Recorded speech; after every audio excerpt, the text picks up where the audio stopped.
is Monique Mijnals, and this is where I live. And funny enough, before my mother passed away, she used to live on the second floor, and I live on the first floor.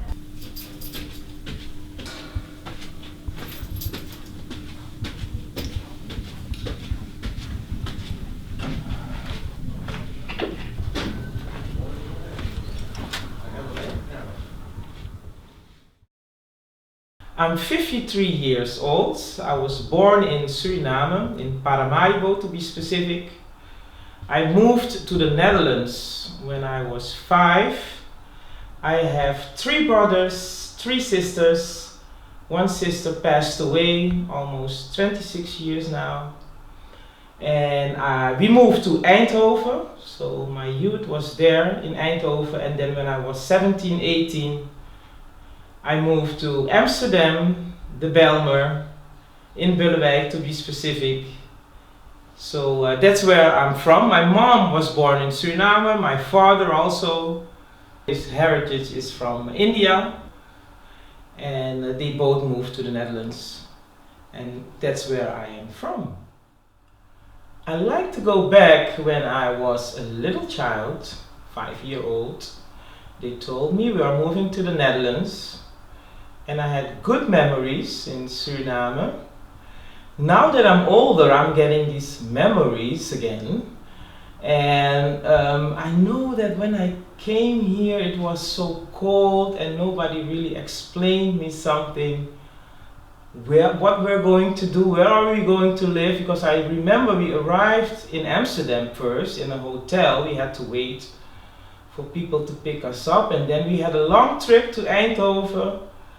And then we arrived there because I came with my sisters, my older sister who passed away, and a sister who is 1 year older, and the brothers still were in Suriname. And my mom actually came before us, and she left us with a niece of her or an auntie. I think it was a niece of her, and we had to live there a couple of months before we left. But arriving here in the Netherlands, in Eindhoven, I actually had a lot of words and memories in my mind. Nobody could explain to me. I remember going to school, they didn't understand me, and I had a lot of questions. So that was a bit confusing for me as a little girl at the age of 4 or 5 years. Make me believe you, girl, my casa. African girl, As I said before, I come from a huge family. I have 3 brothers and 3 sisters, and I am the youngest one. So then you learn to survive actually. So that actually happened to me. I had a lot of fantasies and I created a lot of things in my mind. But how did I fit in is with survival skills. That's how I did it. The first day at school was actually fun because the survival skill take over. And I am actually naturally a person who is very outgoing, very easy. So I could make friends very easy, and we were the only black children, I think, at that school, with my sisters, and my brothers came later, and my nephews. And my brothers were always very strong. Everybody knew that at school and in the neighborhood, so nobody could mess with us. So that's how I made my friends, and yeah, I had a good time at school. Make me believe you, girl, my casa. African girl, Arriving in Amsterdam, yes, that was a different story than Eindhoven because you cannot compare those two. I went to school in Amsterdam. It was a kort middelbare beroepsopleiding, how they called it. You had to work and go to school. And then during that time, I also started with modeling work. People start asking for fashion shows and other things. I also did that. And I was working, so combining those things, you come in a different scene, you meet a lot of different people, and yeah, from there I start going into a different direction. So while I was studying, I went into modeling via my mother because someone asked her, because they seen her daughters. So me and my sister. And then in Amsterdam it continued because Amsterdam is a bigger city, there's more going on. And from there people start asking us for the catwalk or photo shoots and many other things in the modeling world actually. Make me believe you, girl, my casa. African girl, sure.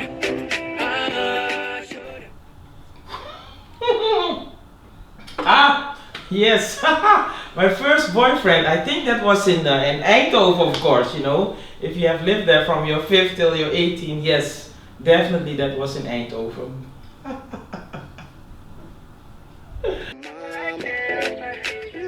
Make me believe you, girl, my casa. African girl, sure.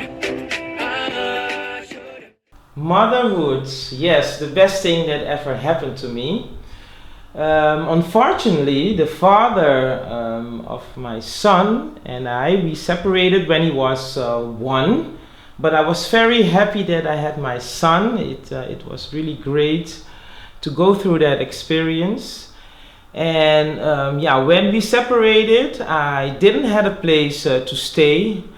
I stayed at his sister for quite some time, and at his mother, and at a friend. And then I ended up at my mom.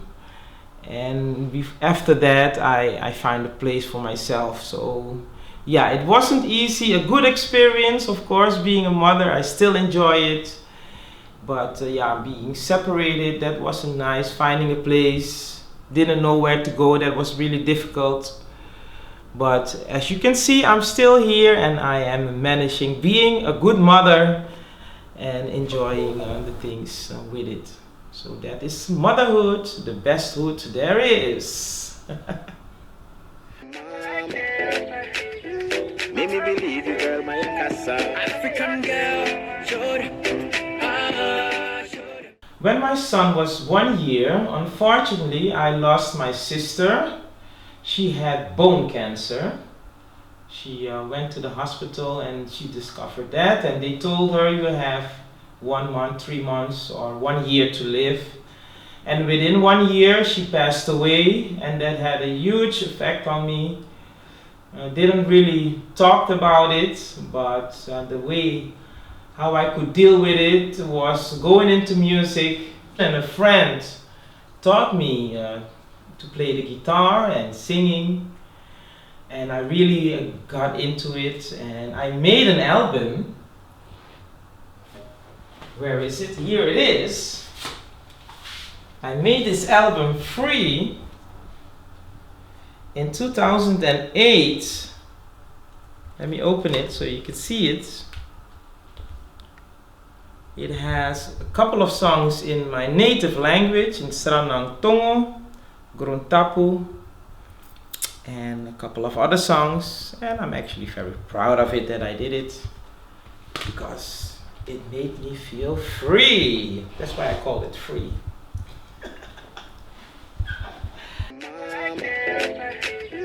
Make me believe you, girl, my casa. African girl, sure.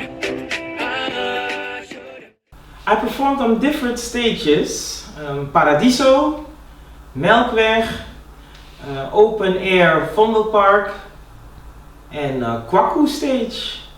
In recent years, I followed a course or masterclass acting and presenting. I even went to local radio stations to do the presenting there. I went into photography, and now in filmmaking and documentary making, and that's what I'm doing now. And I enjoy it. I want more. Make me believe you, girl, my casa. African girl, sure. Yes, I made one album, Earth Meets, or actually Grontapu in my native language, Mother Earth, and one EP, Free. So one album and one EP. That's what I did. Make me believe you, girl, my casa. African girl, sure. Oh, that's a very interesting question, because if you would ask me this 20 or 30 years ago, then I would probably say I don't see myself as an African. But now I do see myself as an African, being more aware of where I come from and knowing more of the history. Yeah, I do feel more as an African, because I took a DNA test and it tells me where I'm from in Africa. So that gives me more the feeling, yeah, I'm an African. Make me believe you, girl, my casa. African girl, sure. What I would like to share is that we from Africa and Africans from the diaspora, we need to have more patience for each other, in the sense of understanding that we are all one people, and that our great parents, even though that you were not born in Africa, that most of them are from Africa. We need to have more understanding of that, where we are from. So if we listen to each other more, then we can get more of that understanding. Because if I have to think back like 20, 30 years ago, I didn't have that understanding. I thought that some Africans were strange. So now that I have more understanding, I know where they come from, and that my great-parents are from there as well. So I would say more understanding for each other. Make me believe you, girl, my casa. African girl, sure. If I have regrets, I would say yes, and I would definitely do it differently. The one that I would do it differently is I lost my house in the past, and I couldn't pay the rent anymore. So I would do that differently, ask people for help, because I'm a person who does most of the things on her own and by herself. So I would ask help. So that would be one thing that I would do definitely different, asking for help. Make me believe you, girl, my casa. African girl, sure.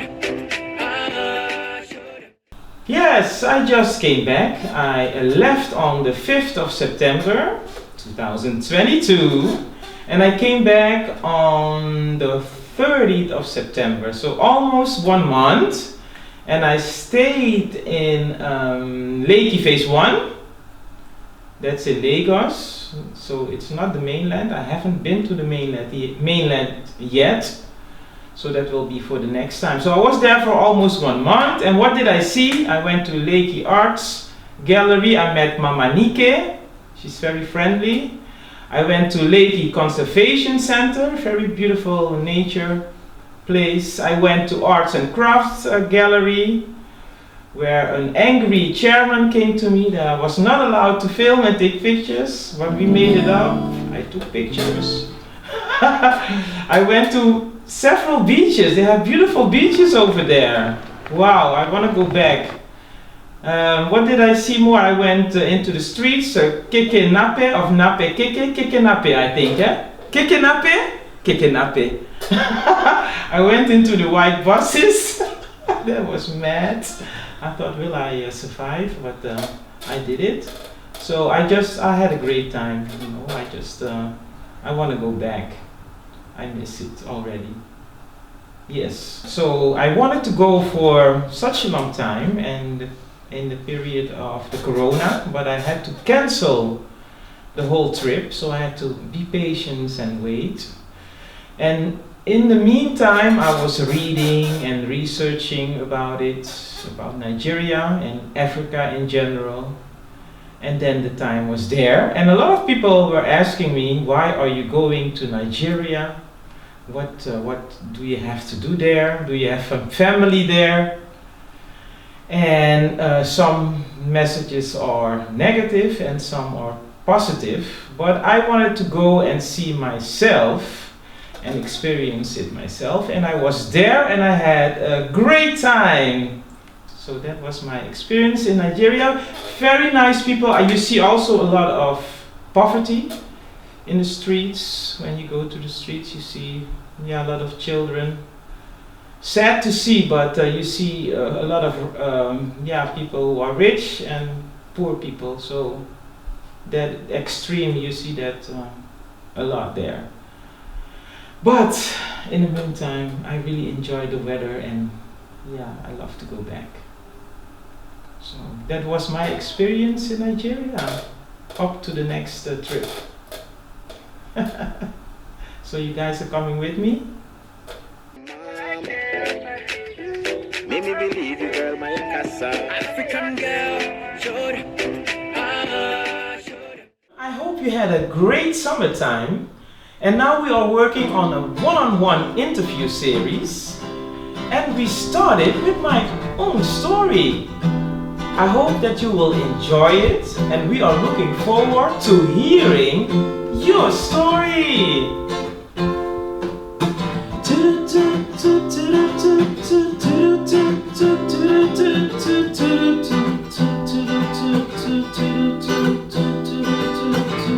You are so kind, Mother. Wanna let you know that I am here for you. Anything you ask, I'll do for you, no matter what. You can count on me on a sunny day, a rainy day, a cloudy day. Doesn't matter, I am here for you, 'cause you are so kind.